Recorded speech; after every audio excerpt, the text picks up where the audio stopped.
ये पोस्टर क्या है, किन की तस्वीरें हैं, क्या उनके नीचे लिखा हुआ है, आपसे निवेदन है इसे ज़रूर हरियाणा की उन पीड़ित बेटियों तक पहुंचाएं, ताकि उन्हें ये विश्वास रहे कि न्याय के हक की इस लड़ाई में न्याय का हक मिलने तक भारतीय राष्ट्रीय महिला कांग्रेस पूरी तरह से उनके साथ खड़ी है। धन्यवाद।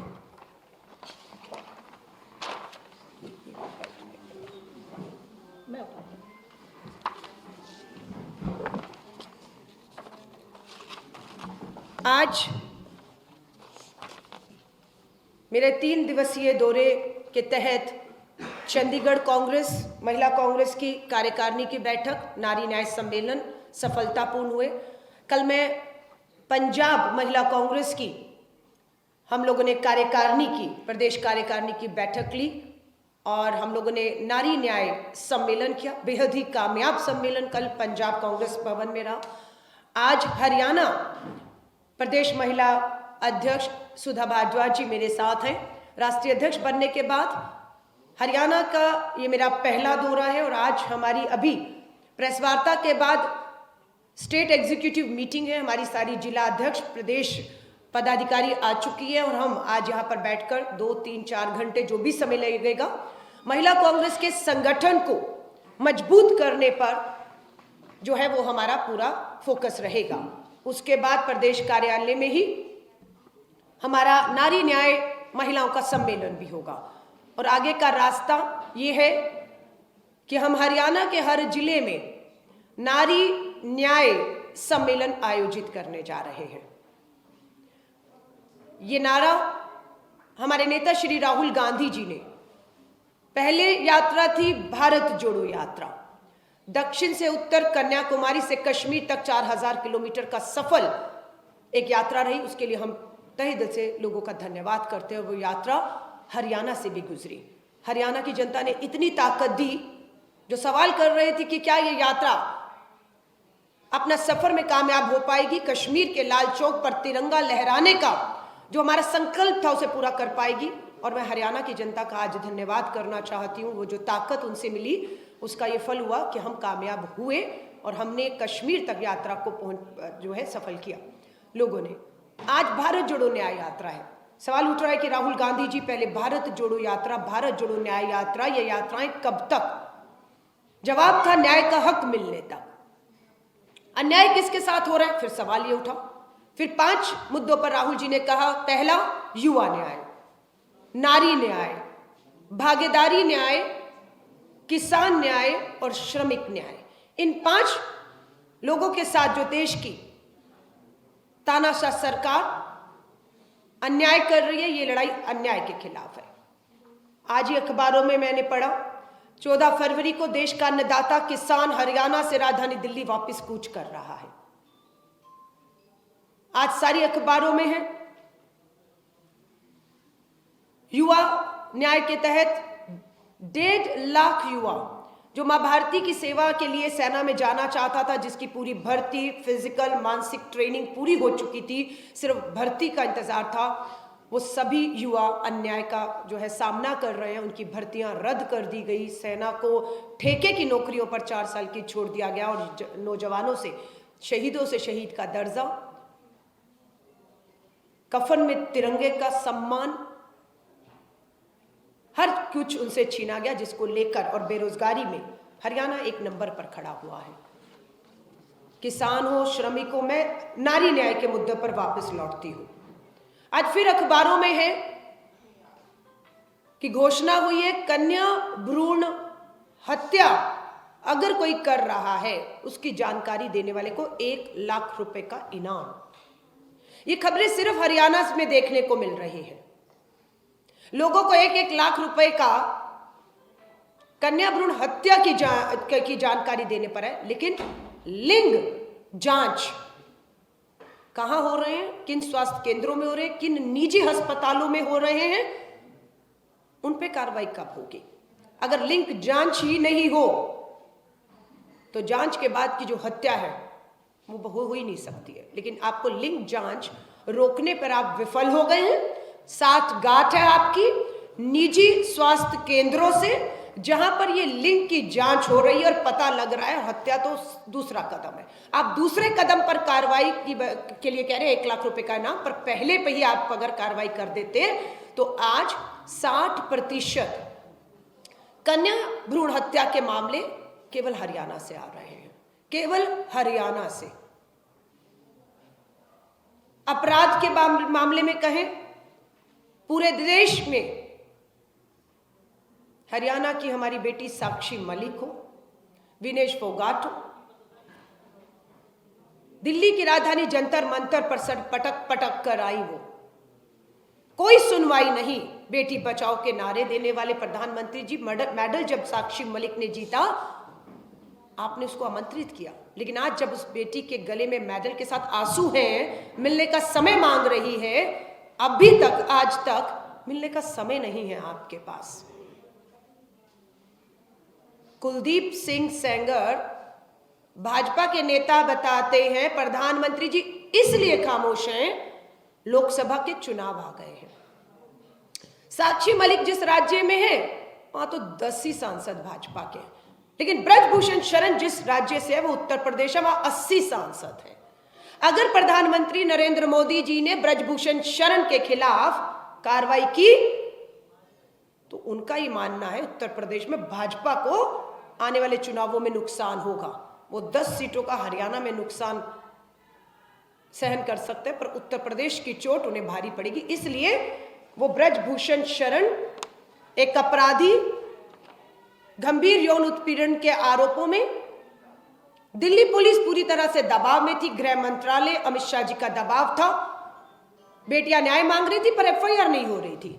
सुप्रीम कोर्ट का धन्यवाद करते हैं कि सुप्रीम कोर्ट ने दिल्ली पुलिस को जब फटकार लगाई और ये कहा कि आप अगर कार्रवाई नहीं करेंगे तो सुप्रीम कोर्ट को कार्रवाई करनी पड़ेगी, तब ब्रजभूषण शरण के खिलाफ एफआईआर होती है। लेकिन राहुल गांधी जी का नारी न्याय का हक मिलने तक ब्रजभूषण के खिलाफ एफआईआर हो गई, सुप्रीम कोर्ट ने करवाई, लेकिन गिरफ्तारी कब होगी, कार्रवाई कब होगी, बेटियों को न्याय कब मिलेगा, ये सवाल बेटी बचाओ का नारा देने वाले से पूरे हरियाणा को पूछना चाहिए। उपराष्ट्रपति जी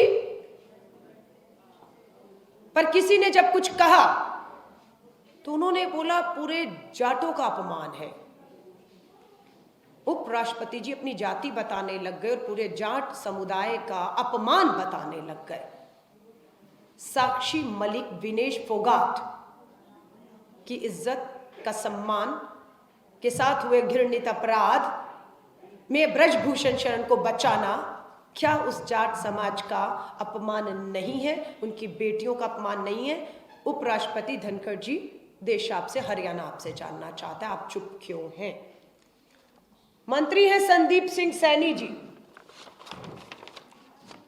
मंत्री हैं संदीप सिंह सैनी, हरियाणा में मंत्री हैं।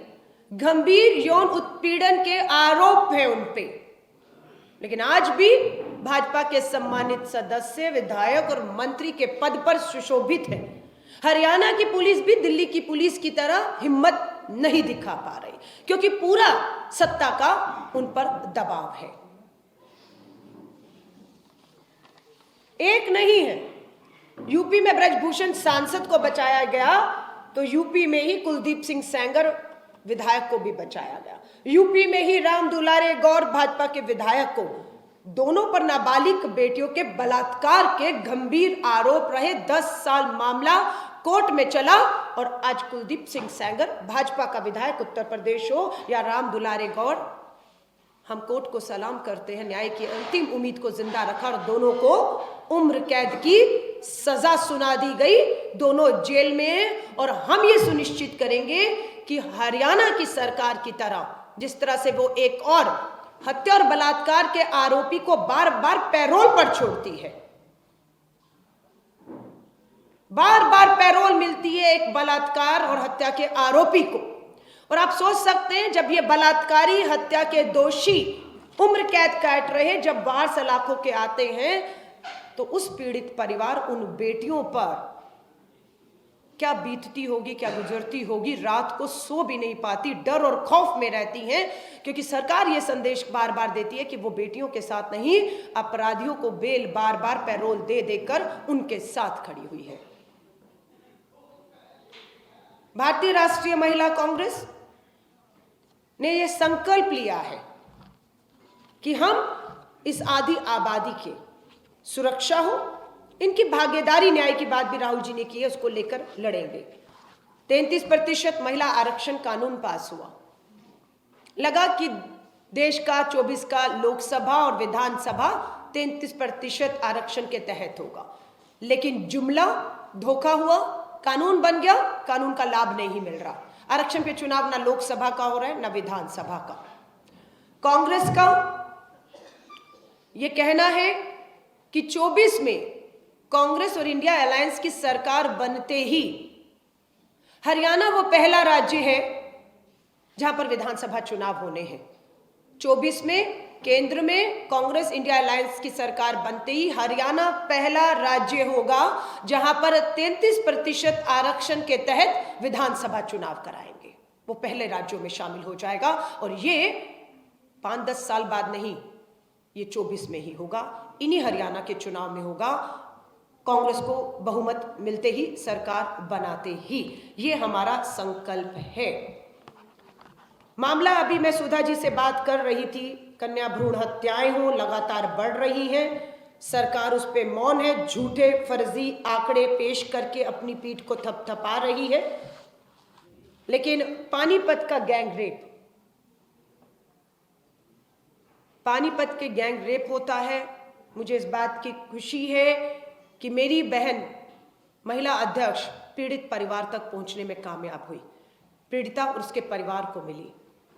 लेकिन हम मांग करते हैं कि इस गैंग रेप के अपराधियों को बचाने का काम भाजपा की सरकार हरियाणा या दिल्ली की ना करे तो बेहतर होगा।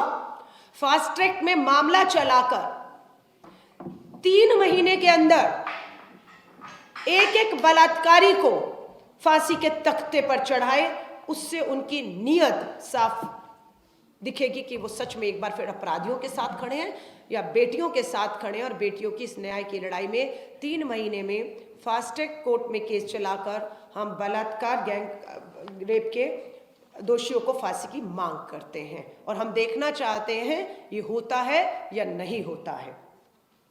पोस्टर जो मैंने आपको दिखाया है, केंद्र में ये जितने अपराधी हैं, ये आम अपराधी नहीं है, ये भाजपा के विधायक हैं, भाजपा के सांसद हैं, भाजपा के मंत्री हैं। और केंद्र में कौन है? केंद्र में देश के प्रधानमंत्री नरेंद्र मोदी जी हैं। इनके साथ जो शख्स खड़ा है, या यहां पर महिला बाल विकास मंत्री के साथ जो शख्स खड़ा है, कौन है ये? प्रधानमंत्री जी के संसदीय क्षेत्र वाराणसी में BHU में पढ़ने वाली IIT की छात्रा के सामूहिक बलात्कारी है ये, जो प्रधानमंत्री जी के साथ है, निजी वार्ता कर रहा है, और जो देश की महिला बाल विकास मंत्री के साथ है। BHU की बेटी के साथ प्रधानमंत्री जी के संसदीय क्षेत्र में सामूहिक बलात्कार होता है, और फिर बलात्कार करने वाला कोई और नहीं, बेटी बचाओ का नारा देने वाली भाजपा के IT सेल से जुड़े हुए ये 2 लोग हैं, जिनकी तस्वीरें हैं। इनकी गिरफ्तारी नहीं हुई सामूहिक बलात्कार करने के 3 महीने बाद भी। पूछा कहां थे, क्यों उत्तर प्रदेश पुलिस ने हरियाणा पुलिस की तरह, दिल्ली पुलिस की तरह दबाव में आते हुए कार्रवाई नहीं की? बोला ये मध्य प्रदेश में चुनावों में भाजपा की लाडली बहना योजना का प्रचार प्रसार कर रहे थे, वो वहां व्यस्त थे, इसलिए गिरफ्तारी नहीं हुई। लाडली बहना का प्रचार IT के ये लोग सोशल मीडिया पे कर रहे थे, इसलिए। और जैसे ही चुनाव खत्म हुआ, सत्ता सरकार बन गई, ये लोग वापस लौटे। आंदोलन BHU का मीडिया ने बिल्कुल नहीं दिखाया, सिर्फ सोशल मीडिया में वो बेटी लड़ती रही और इनकी गिरफ्तारी हुई। अब वो जेल में है, पर ये दावा करते हैं इनका परिवार अपराधियों का कि आप इनका बाल भी बाका नहीं कर सकते हैं। क्यों? क्योंकि इनके नेता ब्रजभूषण शरण है, इनके नेता संदीप सिंह है। जब उन पे आंच नहीं आई तो इन पे आज कैसे आएगी? वो बचाएंगे इन्हें, उन्हें प्रधानमंत्री जी बचा रहे हैं, ब्रजभूषण शरण, संदीप सिंह को, और इन्हें बचाने का काम ये करेंगे। ये चेन चल रही है। भारतीय राष्ट्रीय महिला कांग्रेस की जिम्मेदारी मेरे कंधे पर अभी 1 महीना भी नहीं आई है, और इस पिछले कुछ दिनों में मैं देश के 15 से 18 राज्यों का दौरा कर चुकी हूं। मात्र 22 दिनों में, 25 दिनों में 16 राज्य, मणिपुर से होते हुए अरुणाचल, ईटानगर, गुवाहाटी, असम, बंगाल, बिहार, छत्तीसगढ़, झारखंड करते हुए मुंबई, महाराष्ट्र से होते हुए चंडीगढ़, पंजाब से होते हुए आज मैं हरियाणा में हूं। हम बैठने वाले नहीं हैं, हम डरने वाले नहीं हैं। मुझ पे भी FIR हुई कि मैं कुलदीप सिंह सेंगर, नाबालिग बेटी के बलात्कारी के ऊपर बोली क्यों हूं। मुझ पे FIR है। 14 तारीख को जा रही हूं, यहीं से चंडीगढ़ से सीधा लखनऊ उतर रही हूं। दम हो तो हाथ लगाइएगा। ये लड़ाई भारतीय राष्ट्रीय महिला कांग्रेस इस आदि आबादी के हक, अधिकार, इनके आर्थिक सशक्तिकरण, राजनीतिक सशक्तिकरण, सामाजिक न्याय, सामाजिक सशक्तिकरण, इनकी भागीदारी को लेकर पूरी तरह से अब सड़कों पर उतरेगी। और मैं मीडिया का हाथ जोड़कर निवेदन करती हूं, बेटी बेशक हरियाणा की हैं, लेकिन ये बेटियों ने देश का नाम रोशन किया है। ये हरियाणा की बेटी एक राज्य की बेटी हो सकती है, पर इन बेटियों ने, अभी विनेश फोगाट ने भी, प्रियंका गांधी जी ने भी ट्वीट किया, जयपुर में फिर स्वर्ण पदक जीता है। जो हमारी बेटियां विश्व में बड़ों को पटकनियां दे रही थी, हमें गौरवान्वित महसूस करा रही थी, तिरंगा लहरा रहा था, आज वो बेटियां यहाँ पर आंसुओं में हैं। और न्याय की कोई उम्मीद दूर था। सर कोई कह रहा है हमने लिखा, हमने बोला, हमने किया, पर सत्ता को, इस घमंडी सत्ता को, इस तानाशाह सत्ता को हम अब तक झुकाने में कामयाब नहीं हुए। पर इसका ये मतलब नहीं है हम कामयाब नहीं होंगे। किसान अन्नदाताओं के सामने ये तानाशाह सत्ता घुटनों पर आई। बेशक 1 साल आंदोलन चला और 700 किसान शहीद हुए, लेकिन हमने झुकाया। हम झुकाएंगे। देश के युवा न्याय के तहत सेना के ठेके की अग्निपथ भर्ती योजनाओं को रद्द करके पक्की भर्तियों की बहाली के लिए हम इस सरकार को घुटनों पर जवान के सामने भी लाएंगे। हम इस सरकार को देश की आधी आबादी बेटियों के सामने घुटनों पर लाएंगे, और ये अपराधी जेल जाएंगे, लाजिम है, हम भी देखेंगे। तो आज का मेरा पूरा जो है मकसद यही था कि हरियाणा की 10 साल पूरा करने वाली केंद्र और भाजपा की सरकार को चेतावनी देकर जा रही हूं। खट्टर जी मुख्यमंत्री हो 10 साल से, आज जो हालात हैं, महिला कांग्रेस की पूरी इस आंदोलन की धुरी और केंद्र देश में हरियाणा होने जा रहा है। जो कुछ अब हरियाणा में होगा वो देश की आधी आबादी देखेगी। यहीं से पूरा देश अब आगे की लड़ाई आधी आबादी लड़ेगा। अब ये धुरी दिल्ली नहीं होगी, ये धुरी हरियाणा की तरफ घूम रही है। और यहाँ से अब हमने फैसला कर दिया, आने वाले समय में हमारे 20 फरवरी से पहले हर जिले में नारी न्याय सम्मेलन होंगे।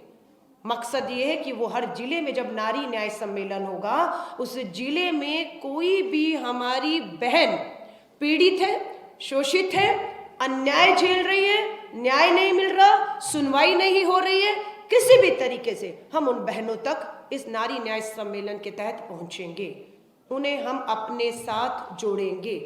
अब उन बहनों को जोड़ने के लिए नारी न्याय के तहत राहुल गांधी जी और हमने एक नंबर जारी किया है कि जिनके साथ अन्याय हुआ है उन्हें हम न्याय योद्धा बना रहे हैं, और हम उन्हें ताकत देंगे कि वो नारी न्याय के तहत न्याय योद्धा बनकर इस लड़ाई को लड़े, और महिला कांग्रेस पूरी ताकत बनकर, उनका कवच बनकर इस लड़ाई को न्याय का हक मिलने तक लड़ेगी। मैं मिस कॉल नंबर हरियाणा की तमाम बहनों के लिए बताना चाहती हूँ, जो अपने आप को हमसे जोड़कर न्याय योद्धा बनकर अन्याय के खिलाफ न्याय की इस लड़ाई में शामिल होना चाहते हैं। नंबर है 9891802024 9891802024। इसके साथ साथ भारतीय राष्ट्रीय महिला कांग्रेस देश में कैंपेन है डोनेट फॉर न्याय। डोनेट फॉर न्याय भारतीय राष्ट्रीय कांग्रेस ने लॉन्च किया है। एक तरफ सत्ता के पास धन और बल की कमी नहीं है, पूंजीपति मित्रों के जिनके 10 लाख करोड़ के कर्ज मात्र पिछले 5 साल में माफ किए हैं, धन की कोई कमी नहीं है, भाजपा सत्ता में है और हम इसकी काट के लिए जनता में जा रहे हैं। मास डोनेशन, डोनेट फॉर देश, डोनेट फॉर न्याय के नारे के साथ महिला कांग्रेस एक दान देश की बेटियों के नाम, एक दान देश की बेटियों के नाम डोनेट फॉर न्याय की अपील के साथ इस आधी आबादी में जा रही है। इसमें डोनेशन में 10 रुपया, 20 रुपया, 30 रुपया भी बहनें दे रही हैं। मायने नहीं रखता कि कितना पैसा कोई दे रहा है और कितना आ रहा है, मायने ये रखता है कि इस मुहिम में, इस आहुति में, इस यज्ञ में हर कोई अपना अपना योगदान देना चाहता है, जुड़ना चाहता है। और ये जितना भी एक दान देश की बेटियों के नाम आएगा, वो राजनीतिक तौर पर पार्टी संगठन में उसका 1 भी रुपया खर्च नहीं किया जाएगा। ये जितना भी दान आएगा, ये जो हमारी बेटियां अन्याय से लड़ रही हैं, उनकी मदद, उनकी सहायता, उन्हें कानूनी सलाह दिलानी है, उनके साथ अगर यौन उत्पीड़न हुआ है, अस्पताल में इलाज है, उनकी कुछ आर्थिक मदद है, ये पूरा दान बेटियों को समर्पित रहेगा। जहां जिसकी से आवाज आएगी, ये दान पूरी तरह देश की बेटियों के लिए समर्पित होगा। तो इस कैंपेन के साथ हम लोग 2024 के लोकसभा चुनावों की कबूल बजा चुके हैं। 28 दिसंबर को नागपुर में संघ भाजपा के गढ़ में है तैयार हम के नारों के साथ भारतीय राष्ट्रीय कांग्रेस ने अपना कैंपेन शुरू कर दिया है। एक तरफ राहुल गांधी जी की भारत जोड़ो न्याय यात्रा पूरब से पश्चिम 6713 किलोमीटर का सफर तय कर रही है, वहीं दूसरी तरफ कांग्रेस के राष्ट्रीय अध्यक्ष आदरणीय मल्लिकार्जुन खड़गे साहब लगातार कार्यकर्ता सम्मेलन कर रहे हैं, जिसके तहत 11 फरवरी को वो लुधियाना में होंगे। हमारा नारी न्याय के नारे के साथ हमने जो मुद्दे बताए हैं, उसको लेकर भारतीय राष्ट्रीय महिला कांग्रेस पूरी तरह से भाजपा सरकार को घेरने का काम करेगी। सड़कों पर आएंगे, आंदोलन करेंगे, दम हो तो मैंने जैसे कहा FIR भी है, डरते नहीं आपकी FIR से। 50 ऐसी FIR संदेश दे रही हूं, 50 ऐसी FIR और आपकी ऐसी जेलें हमारी जूते की नोक पर हैं।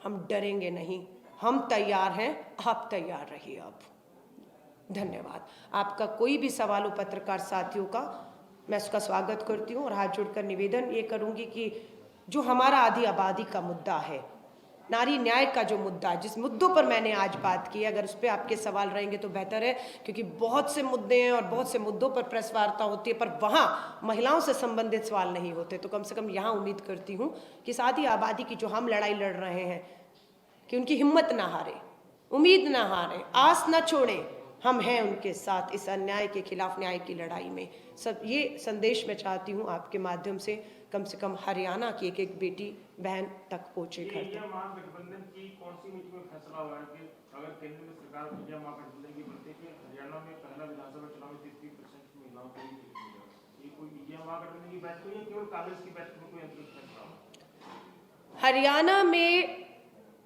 हमारी सरकार रही और भाजपा से सीधा कांग्रेस लड़ी है।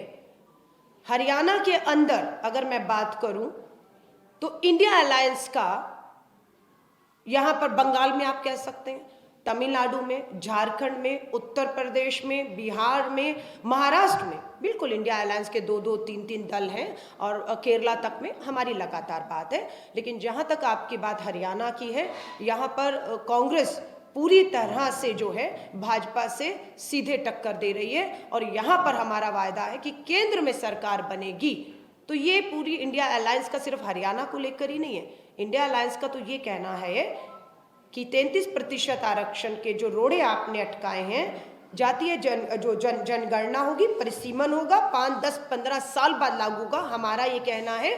और इसमें हम एकजुट आपको संसद में दिखे जब सोनिया गांधी जी का भाषण था कि ये रोड़े हटाइए और इन्हीं 24 के चुनाव में इन्हें करवाइए, जो होते हुए अभी दिख नहीं रहा है। लेकिन स्वाभाविक है ये फैसला केंद्र सरकार को लेना है और केंद्र सरकार हमारी बनती है तो ये हमारा कहना है कि महाराष्ट्र हो, हरियाणा हो, वहां पर विधानसभाएं वो पहली होंगी जहां पर महिला आरक्षण के तहत विधानसभा होगा। इसमें महाराष्ट्र में भी सहमति है और दिल्ली का फैसला, हरियाणा का फैसला कांग्रेस को करना है, जो कर चुकी है। और मुझे नहीं लगता इंडिया अलायंस के किसी भी दल को इस बात पे आपत्ति या एतराज होगा। ये फिर आप उनसे पूछ सकते हैं अगर कोई है तो हरियाणा में इकट्ठे नहीं करेंगे कोई इंडिया गठबंधन? मुझे नहीं मालूम है।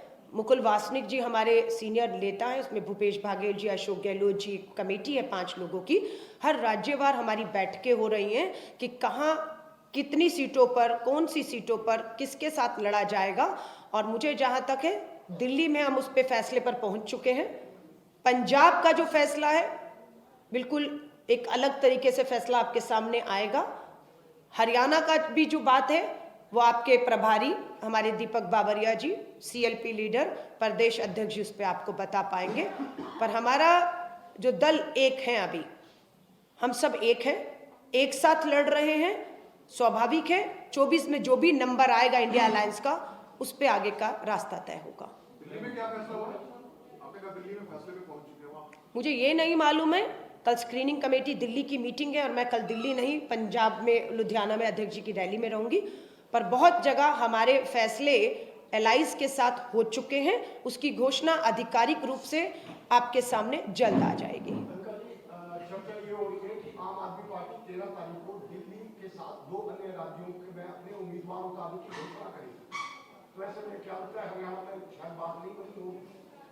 नहीं, मैं फिर कह रही हूँ, लोकतंत्र है, आज़ादी है, जिसको जो करना है करें। लेकिन बड़ी बात ये चुनाव क्षेत्र का चुनाव नहीं है, एक राज्य का चुनाव नहीं है, क्षेत्रीय मुद्दों का नहीं, देश का चुनाव है, जहाँ पर किसान के साथ हुए अन्याय की बात होगी, बेरोजगारी पे, युवाओं की, महंगाई पर और जो महिलाएं शोषण से रहती हैं उस पर, एक बड़े मुद्दों पर, गिरती अर्थव्यवस्था, गिरते रुपये पे बात होगी, सरहदों पर मिलती चुनौतियों पर। तो हर एक का अपना अधिकार है, वो लड़ेंगे। आपने कहा ना कि जो पीड़ित पीड़िताएं हैं, हाँ जी, हरियाणा की कांग्रेस ज्यादा बात हो रही है क्योंकि हरियाणा को केंद्र बिंदु में महिला कांग्रेस ने रख दिया। बिल्कुल बिल्कुल। उनको न्याय योद्धा बनाने का ये पॉलिटिकल मैसेज नहीं जाएगा कि वो जो पीड़ित है उनको राजनीति अपने साथ कांग्रेस करे, इसका मतलब कुछ क्लैरिफाई हो नहीं पाया, कुछ कंफ्यूजन हो गया कि उनको न्याय योद्धा। देखिए, हमारी बहुत सी बहनें हमें फोन कर रही हैं कि भारत जोड़ो यात्रा राहुल गांधी जी हरियाणा से गुजरे, हम जुड़ी, हम मिली, हमने अपने साथ हो रहे शोषण, उत्पीड़न, अन्याय के लिए बात की। लेकिन ये जो भारत जोड़ो में न्याय शब्द जुड़ा है, भारत जोड़ो न्याय यात्रा जो पूर्व से पश्चिम में, जो हरियाणा से नहीं गुजर रही, मुझे उसके साथ जुड़ना है, मुझे जुड़ना है। मुझे अपनी उन बहनों के लिए लड़ाई लड़नी है जिनको न्याय नहीं मिल रहा। हम उन बहनों के लिए ये नंबर जारी किया है, ये उन बहनों के लिए नंबर जारी किया है। मैडम, अक्सर ये होता है when you talk about crime against women, from persuasion of a complaint to trial, there is a long gap, right? And where the person falls is either at the time of filing of complaint or pursuing the trial. And the conviction rate is quite low. So the main culprit is the stigma, the fear of stigma. And here you're talking about making Haryana an epicenter for the victims, so that you will be raising the voice. What kind of efforts you are going to make for the women there? Are you going to counsel them? Are you going to give them the legal aid? Are you going to make them strong? You have example यहाँ पे 158 बेटियों ने जीत के school में initially complete की और बाद में जब बयानों की बारी आई और चीज़ों की बारी आई, सिर्फ 5 लड़कियाँ रह गई। इसी तरह से कितने केसेस के अंदर होता है कि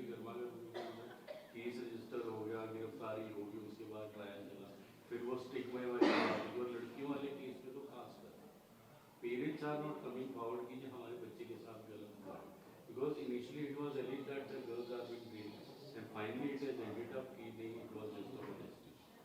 It was the social stigma basically.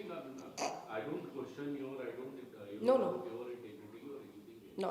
So what kind of help you are going to give when it is happening not just today, it has been happening from the past. Agree. Even Congress के time पे भी ऐसे गंदे काम बहुत हुए.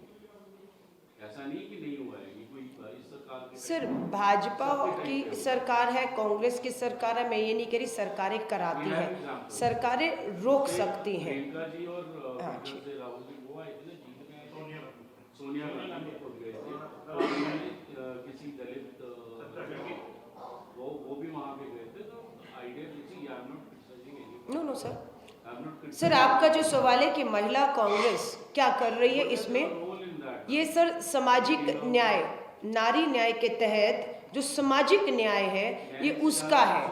आपने कहा जो महिलाएं पीड़ित हैं, जिनके साथ गलत हुआ है न्याय की लड़ाई में, हम उनकी मदद क्या कर रहे हैं। हम लोगों ने एआईसीसी ने, मल्लिकार्जुन खड़गे जी ने महिला कांग्रेस में 5 बड़ी वकीलों का निवेदन हमने दिया था कि इन्हें लीगल सेल ऑल इंडिया महिला कांग्रेस में नियुक्त किया जाए। मैं धन्यवाद करती हूँ, अध्यक्ष जी ने मेरा निवेदन माना और 5 बड़ी वकील ऑल इंडिया महिला कांग्रेस के लीगल सेल में हैं और अब ये लीगल सेल हर राज्य में बनेगा। ये बड़ी वकील हर राज्य से हम लीगल सेल में ले रहे हैं। उनका काम सिर्फ ये होगा कि किसी राज्य में अपराध अगर हुआ है उस पीड़िता तक पहुंचना, उसे हर तरीके की कानूनी मदद देना, पुलिस प्रशासन पर दबाव बनाना कि उस पे कार्रवाइयां जल्दी हो, फास्ट ट्रैक कोर्ट गठित हो, सुनवाइयां 3 महीने में या चार्जशीट देकर सजाएं हो। ये हमारी लीगल सेल टीम जो है वो पूरी तरह से सक्रिय हो चुकी है। हरियाणा में भी आज मेरी पहली बैठक, पहली कार्यकारिणी है।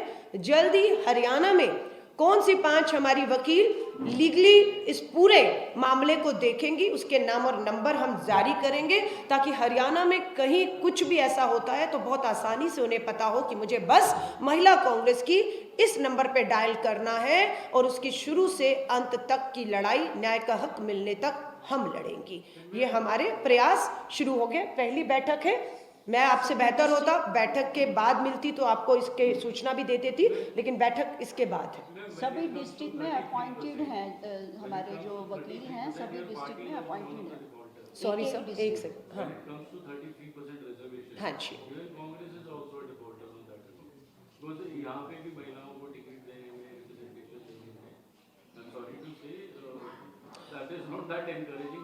नहीं सर, मेरी बात सुनिएगा। 90 विधानसभाएं हैं और अगर महिला आरक्षण कानून लागू हो जाता तो आप बताइए कितनी महिलाएं विधायक इसी 24 में हो जाती और विधानसभा पहुंच जाती हो और साक्षी मलिक जैसों को दिल्ली की ठोकरें ना खानी पड़ती है ना। लेकिन सच्चाई है कि महिला आरक्षण कानून को लागू होने से रोका गया। 30 से 35 बहनों को इसी हरियाणा विधानसभा में पहुंचने से रोका गया। हमारी बात करेंगी तो मुझे अभी बताया गया कि 5 बहनें हमारी विधानसभा में हैं। 10 को टिकट मिला, 50% रिजल्ट रहा, 5 आज भी हमारी महिला विधायक विधानसभा में हैं। लेकिन हमारी अभी पूरी कोशिश है कि इन लोकसभा और हरियाणा के विधानसभाओं में 33 नहीं सर, महिला कांग्रेस की अध्यक्ष हूँ, मेरा काम शुरू हो चुका है। जैसे जैसे जिला नारी न्याय सम्मेलन होंगे 50% सीटों पर 50 महिलाओं की मजबूत दावेदारी के साथ हरियाणा विधानसभा में हम पेश ही नहीं करेंगे, वो लड़ेंगी, जीतेंगे और बिना आरक्षण के भी हम दिखा देंगे। जब ठान लेंगी तो इस विधानसभा में भाजपा के ना चाहने के बाद भी पहुंचेंगी। आपने जो न्याय योद्धा की बात की है तो उसमें साक्षी मलिक, विलेश फोगाट वगैरह न्याय योद्धा में शामिल होंगी। हरियाणा में कोई आपने न्याय योद्धा तैयार किए हैं? सर एक महिला पत्रकार बैठी हुई है, महिला है ना, और हमने एक न्याय योद्धा रजिस्टर होने के लिए एक नंबर दिया है। अब उसमें कौन शामिल होना चाहता है कौन नहीं, ये लोकतंत्र है, ये उनका फैसला है। लेकिन जो हमसे जुड़ जाएगा उसका नाम नंबर हमारी कांटेक्ट में वो आ जाएगा और हम एक दूसरे के साथ संपर्क में आ जाएंगी और एक दूसरे को ताकत देते हुए इस लड़ाई को हम आगे लेकर जाएंगी। लेकिन ये सबका निजी फैसला होगा। हमारा था कि हमने एक रास्ता दिखाया, एक नंबर दिया है, अब देखते हैं हरियाणा से। लेकिन हरियाणा का आप जो बता रहे हैं, कन्या भ्रूण हत्या कहे, महिलाओं के साथ यौन उत्पीड़न की बात करें, शोषण की उत्पीड़न की बात करें, न्याय नहीं है।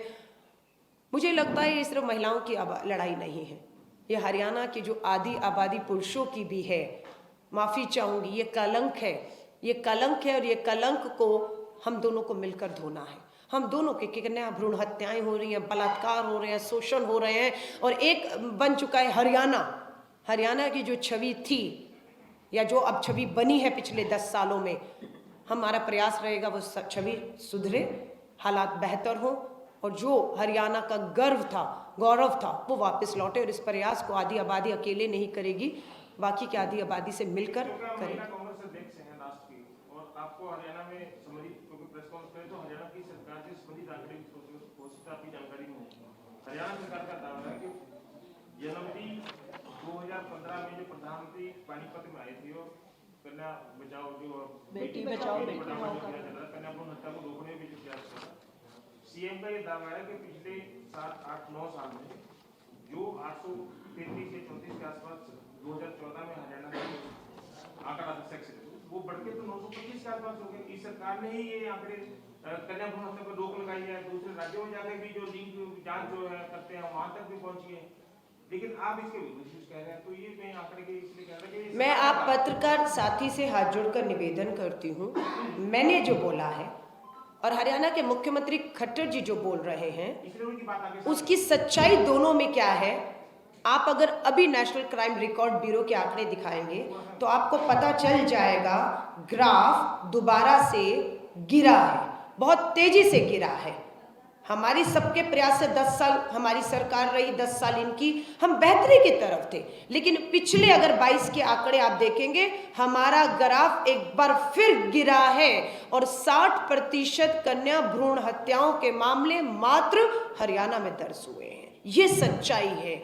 वो आधा गिलास भरा हुआ दिखाएंगे। हम विपक्ष हैं, धर्म है हमारा कि हम आधा गिलास, आधा जो है जिसका जिक्र वो नहीं करते, बचने छुपने की कोशिश है, हम उन पे बात करें। तो वो अपनी बात कर रहे हैं, हम अपनी कर रहे हैं। लेकिन सच्चाई है कि राज्य हरियाणा की धरती पर आज की तारीख में भी कन्या भ्रूण हत्याएं हो रही हैं, और आपको 1-1 लाख रुपए के कन्या भ्रूण हत्या कहीं हो रही है उसकी जानकारी देने वाले को 1 लाख देंगे, लेकिन लिंग जांच जहां हो रहा है वहां ना हो उसके लिए आप 1 लाख की घोषणा नहीं करते हैं, क्योंकि आप चाहते नहीं लिंग जांच हो जाए।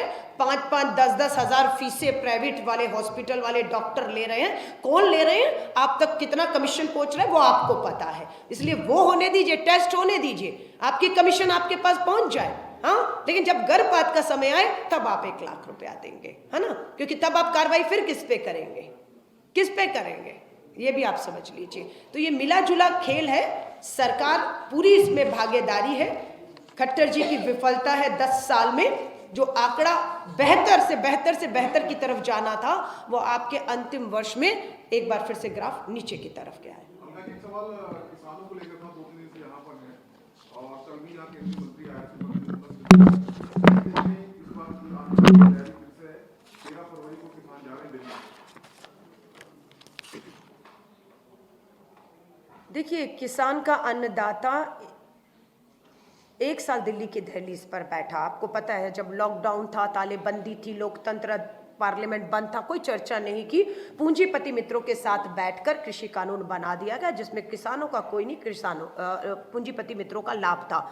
आंदोलन हुआ, 700 किसान शहीद हुए। कांग्रेस पूरी तरह उस आंदोलन के साथ, किसानों के साथ खड़ी रही, और हम लोगों ने लोकतंत्र में वो जीत हासिल की। लेकिन इस सरकार का वायदा था कि हम एक कमेटी बना रहे हैं, एमएसपी पे कानून, न्यूनतम समर्थन मूल्य पर कानून बन जाएगा। आज हम पूछ रहे हैं, कानून 10 साल में क्यों नहीं बना? उस आंदोलन के बाद भी, कृषि कानून वापस लेने के बाद भी क्यों नहीं बना? इसका जवाब केंद्र की भाजपा सरकार को देना होगा। लास्ट पार्लियामेंट सत्र चल रहा है, आजकल में खत्म हो जाएगा, चुनावों की घोषणा होगी, और नियत साफ हो गई कि 10 साल में एमएसपी पे कानून, ये सरकार की नियत नहीं थी, नहीं दिया, और अब फैसला देश का अन्नदाता कर लेगा। 22 में किसानों की आय दुगनी होने का वायदा था, और सच्चाई ये है कि किसान की आय दुगनी नहीं हुई, किसान कर्ज में है। सच्चाई ये है कि किसान आत्महत्याएं कर रहे हैं। सच्चाई ये है कि कृषि उपकरणों पर भारी जीएसटी आज भी लगी हुई है, जिसे हम खत्म करने की मांग कर रहे हैं। अब भाजपा कहेगी हम आएंगे तो करेंगे। आपने 10 साल क्या किया किसानों के साथ। आज उसके ऊपर आपको अपनी रिपोर्ट कार्ड पेश करनी थी, लेकिन आप नहीं करने की हिम्मत दिखाएंगे और ये किसान आंदोलन दिल्ली पहुंचेगा। मुझे मालूम है सत्ता, धन, बल, संवैधानिक संस्थाएं, ईडी, सीबीआई, सबको पीछे लगाया जाएगा जैसे पिछली बार लगाया गया। किसान आंदोलन को बदनाम करने की कोशिश फिर होगी, खालिस्तानी बताया जाएगा, आतंकी बताया जाएगा, फ्रिंज एलिमेंट बताया जाएगा, पता नहीं क्या क्या आरोप। और किन किन लोगों को इस आंदोलन में हम सतर्क हैं, हमने किसान संगठनों को भी कहा है। फिर भाजपा इस पूरे आंदोलन को अपनी उससे भटकाने के लिए कुछ लोगों को, असामाजिक तत्वों को प्लांट करेगी और फिर सवाल खड़ा करेगी, है ना। तो हम लोग उस पर सतर्क हैं। मकसद एक ही है, न्यूनतम समर्थन मूल्य कानून लागू करिए, किसानों का कर्ज माफ करिए, कृषि उपकरणों पर जीएसटी टैक्स खत्म करिए। अगर आप ये करते हैं तो आप कुछ भी कहिए, शायद देश स्वीकार लेगा, लेकिन इस बार आपके हथकंडे, आपके साजिशें देश और किसान के इस आंदोलन में जो होने जा रहा है उसमें हम कामयाब नहीं होने देंगे। मैम, आप लोगों ने मैपिंग की कि ईडी की और सीबीआई की कांग्रेस लीडर्स, कितने कांग्रेस लीडर्स की होगी?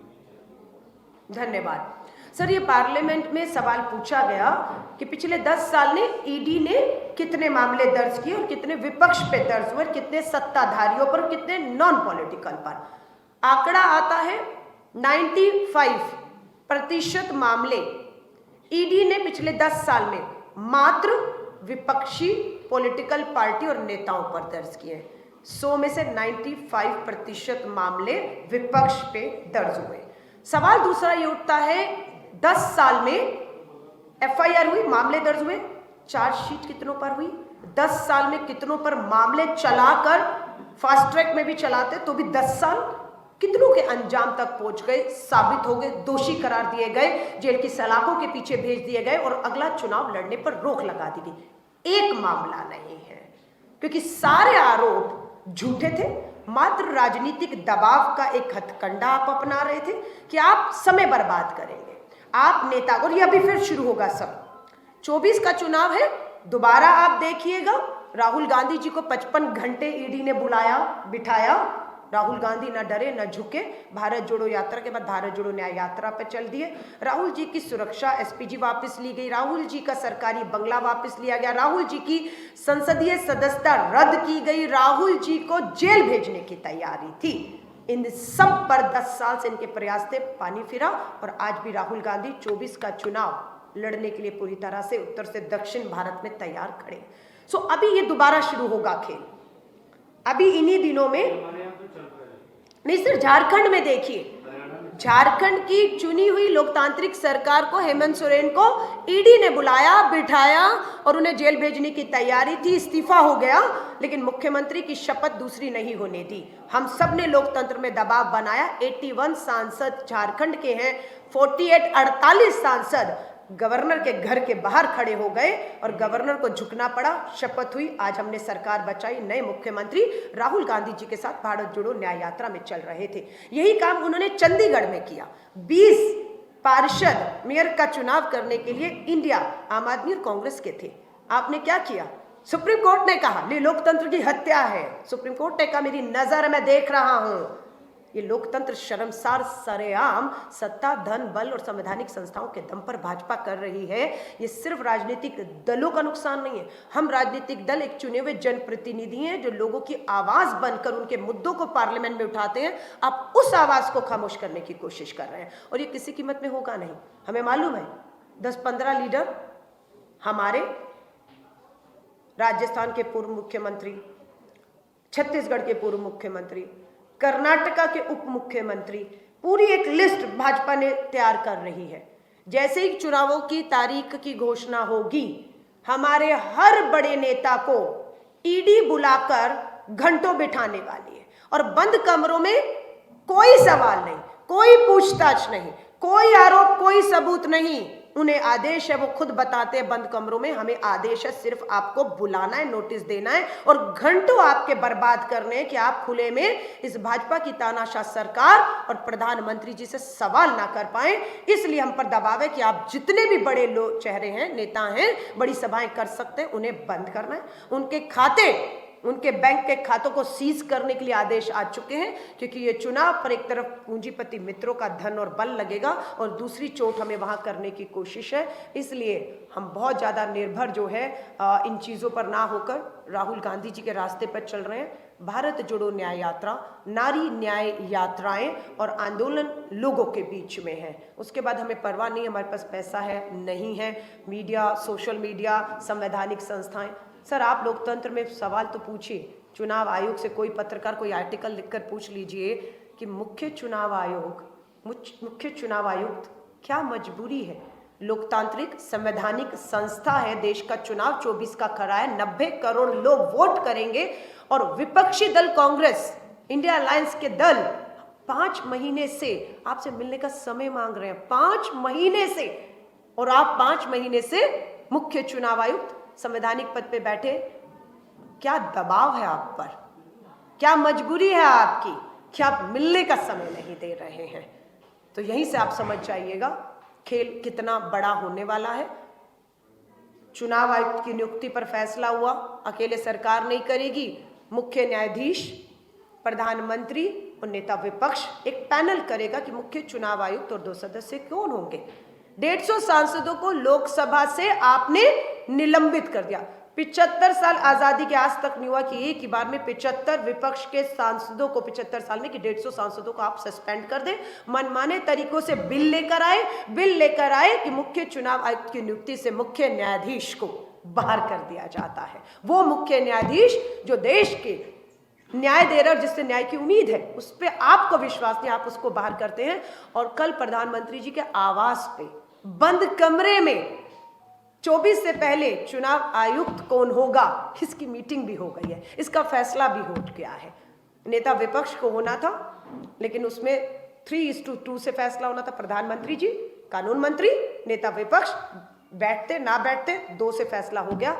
नया चुनाव आयुक्त जो है वही होगा जो चंडीगढ़ वाला खेल किया है। तो ये लोकतंत्र की हत्या है, ये कांग्रेस की मात्र प्रयास नहीं। हम तो 138 साल पुरानी पार्टी है, सत्ता में थे, सत्ता में नहीं है, लड़ रहे थे, लड़ रहे हैं। वैसे तो देखो आपने महिला कांग्रेस के संबंधित हमने प्रेस कांग्रेस को सीमित किया था, तो क्योंकि अभी प्लेग्राउंड से बाहर चले गए। ये आपके सवाल है सर, मैं ले रही हूँ क्योंकि राष्ट्रीय राजनीति में हूँ, राष्ट्रीय प्रवक्ता भी हूँ। मैं आपका धन्यवाद करती हूँ कि आपने मेरे मुद्दे पर सवाल पूछे, लेकिन मैंने, देखिए मुझे लग रहा है, आपका धन्यवाद, पर मेरा आपसे फिर निवेदन है, मैंने जिस पे प्रेस वार्ता शुरू की, मैं आपसे धन्यवाद, अब यहीं खत्म करेंगे। आपने अच्छा कहा, क्योंकि मेरा जो मुद्दा था वो कहीं ना कहीं दब जाएगा। आपने बहुत सवाल पूछे, पर मैं आपसे हाथ जोड़कर कहूंगी, जो पहला सवाल था, जो पहला मेरा मुद्दा था, क्योंकि उस मुद्दे को कोई और नहीं उठाएगा, तो उस पर आप केंद्रित रहिएगा। आपकी हेडलाइन, आपकी मीडिया, आपकी प्रेस मेरी नारी न्याय के तक रहेंगी, तो मुझे खुशी होगी कि कल की अखबारें मैं भी हरियाणा की उठाऊंगी, तो मुझे लगेगा कि आपने हमारा इस नारी न्याय के, हमारा जो न्याय के खिलाफ में साथ दिया, और हेडलाइन महिलाओं को लेकर ही बनाई। उन पर एक हिम्मत जागे कि महिला कांग्रेस ने आपका सुझाव आया, लीगल सेल बनाए, कैसे पहुंचेंगे, क्या होगा, उन तक पहुंचाइए कि महिला कांग्रेस पूरी तरह से तैयार है, मैदान में है, हिम्मत में। धन्यवाद।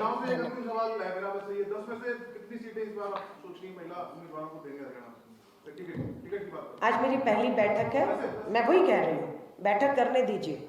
10 की 10 सीटों पर, हर सीट पर मजबूत महिला की दावेदारी हम ठोकने वाले हैं। कौन सी मेरी महिला, मजबूत महिला किस लोकसभा में दावेदारी कर रही है, लिस्ट आपके साथ भी शेयर कर दूंगी, ताकि दबाव मेरे नेतृत्व पे भी रहे कि महिलाएं तैयार हैं, आप लोग फैसला लीजिए। और मुझे पूरा विश्वास है 10 में से 3 महिलाएं कम से कम इन लोकसभा चुनाव में हम उम्मीद करते हैं हमारी पार्टी उतारे। ये मेरा निवेदन अपने राष्ट्रीय अध्यक्ष से भी है, नाम है, वो हम आज मीटिंग के बाद भेजेंगे हाईकमान को। धन्यवाद, धन्यवाद, धन्यवाद, धन्यवाद।